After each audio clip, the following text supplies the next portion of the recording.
Hello everyone, my name is Nolan McClelland and I am the artist behind Rathmark Jewelry, as well as all of the tutorials on this channel. It's pretty wild to me to think that it's been almost 2 years since I started this channel. At the time that I started it, I had absolutely no idea how many of you would be interested in the videos that I make. I'm starting today's video on this side of the camera to say that I'm sorry for the absence, but it ends today. It's time to start diving back into these tutorials. That being said, I would love to have your suggestions for what kind of videos you'd like to see in the future. If there are specific projects or specific techniques you'd like to see, let me know in the comments below. With that out of the way, let's go ahead and dive into today's project. All of the wires that we'll be using for today's project are sterling silver. I have two 6-inch segments of 16 gauge half round, 5 6-inch segments of 20 gauge half round, 8 inches of 28 gauge round, and 2 3-foot segments of 30 gauge round. All of these wires are dead soft. For our first 3 wires, we have 2 6-inch segments of 20 gauge half round and 3 feet of 30 gauge round. I'm going to start with one of my 20 gauge half rounds and wrap my 30 gauge around just the base.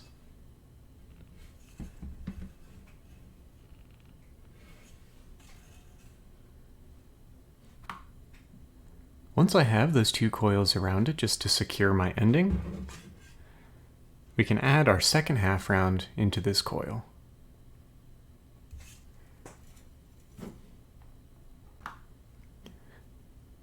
To make coiling these 2 wires together a little easier, I'm going to take this clamp so I can hold the 2 endings while giving myself a little bit more leverage to twist.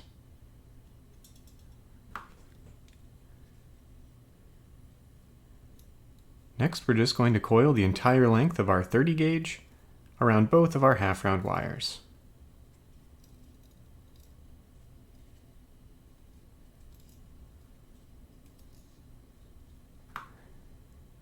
As we're coiling these 2 wires together, we want to be careful that they don't begin to overlap each other.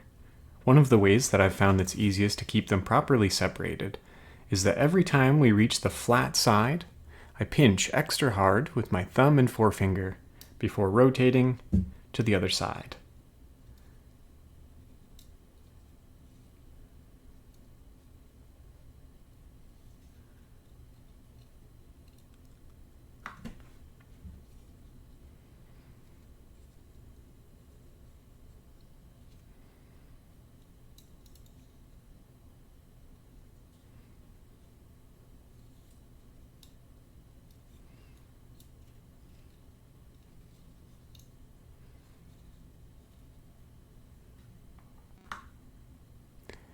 Every 10 or 15 coils that we get around both of those 2 wires, we're going to take our pliers and gently flatten that coil into place. This will help keep our entire coil nice and neat.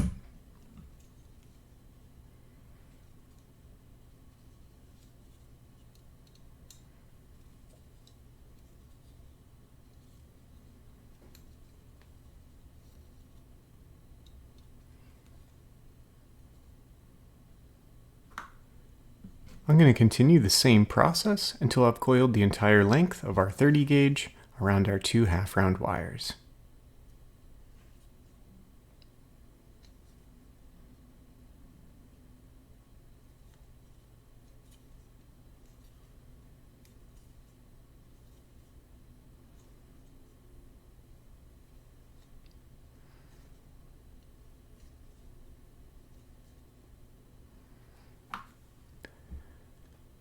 With all 3 feet of my 30 gauge now coiled around both of my half rounds, I can remove it from the clamp before starting my next coil.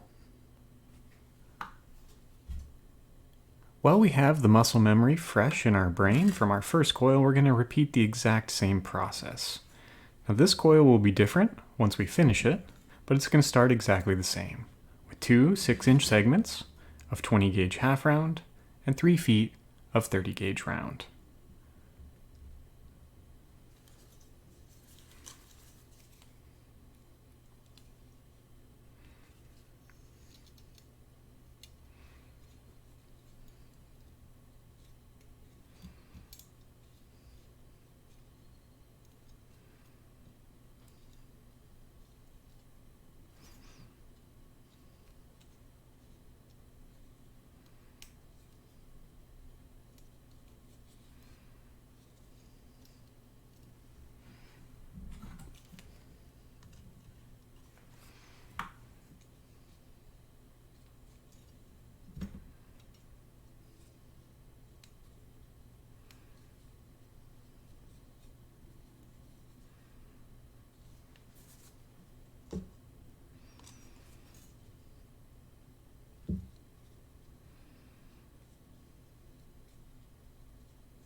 Once I've completed both coils, I'm going to go ahead and trim this short ending of 30 gauge from the beginning where we started.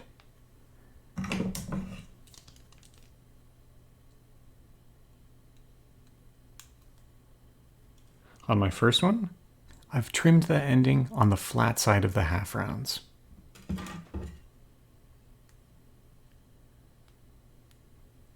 For my second piece, I've secured it to the rounded side of the half rounds.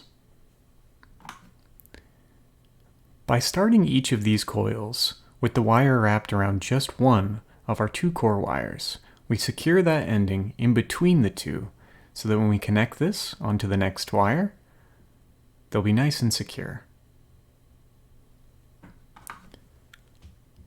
Let's go ahead and create our next coil. For the post of this, I've cut 6 inches of 16 gauge half round. I'm taking my coil that has the 30 gauge ending secured to the flat side of our 2 half rounds.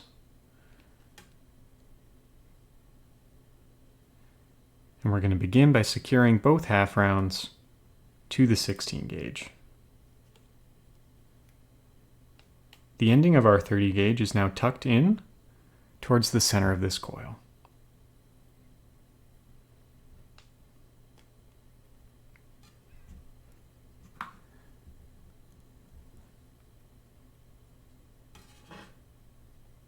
We're going to take our entire coil and slowly wrap it around the 16 gauge.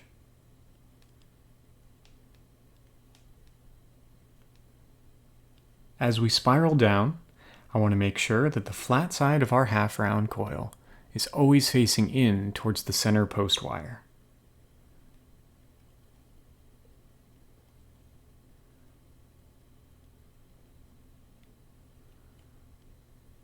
When I reach the end, I'm going to spiral around just a few more times to make sure it's secure before trimming it short and flattening it to the 16 gauge post wire.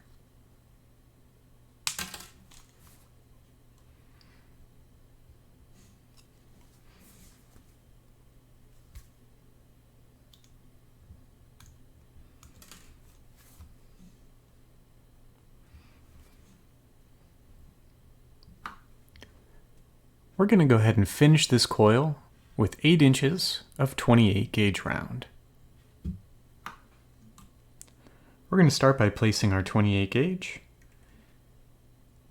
in between the first 2 layers of coil.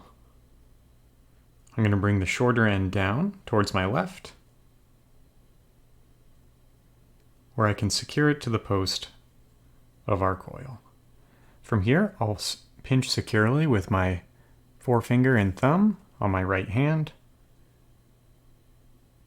and gently twist, feeding that 28 gauge in between each coil of our half round coil.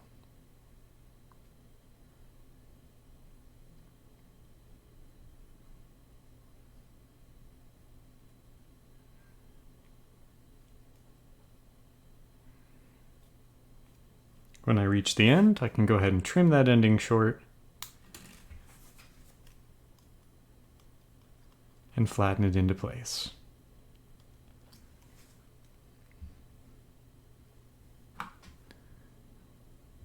With this coil complete, we can set it off to the side to finish our second coil. For the post wire on our second coil, I've cut 6 more inches of 16 gauge half round, and we're going to connect the entire length of our second coil with the flat side of our half rounds facing out.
To finish this coil, I've cut 6 more inches of 20 gauge half round that we're going to feed into the cracks between each coil with the flat side facing out.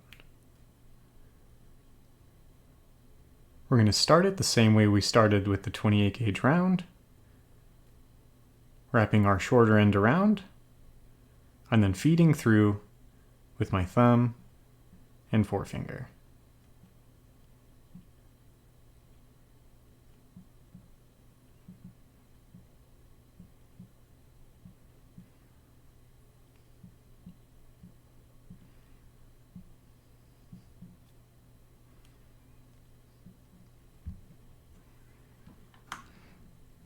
Before we trim this ending short, I'm going to add one more step to this coil.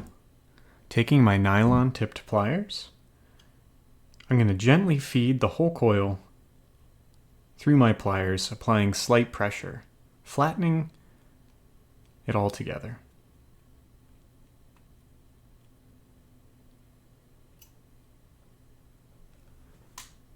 Once I reach the end, I can trim my finishing wire short and flatten it to my post wire.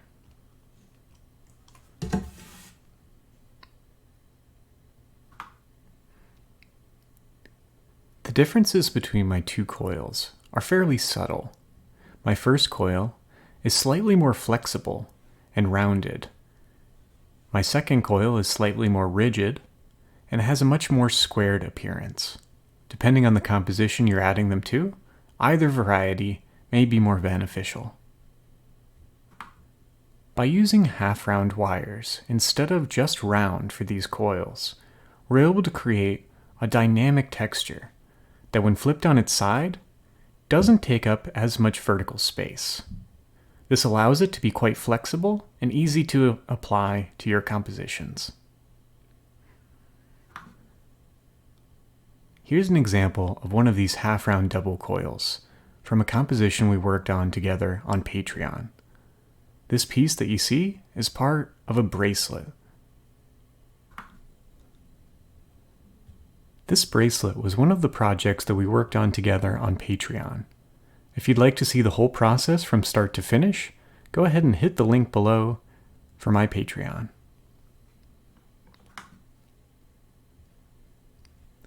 We used variations of these same half-round coils throughout the bracelet.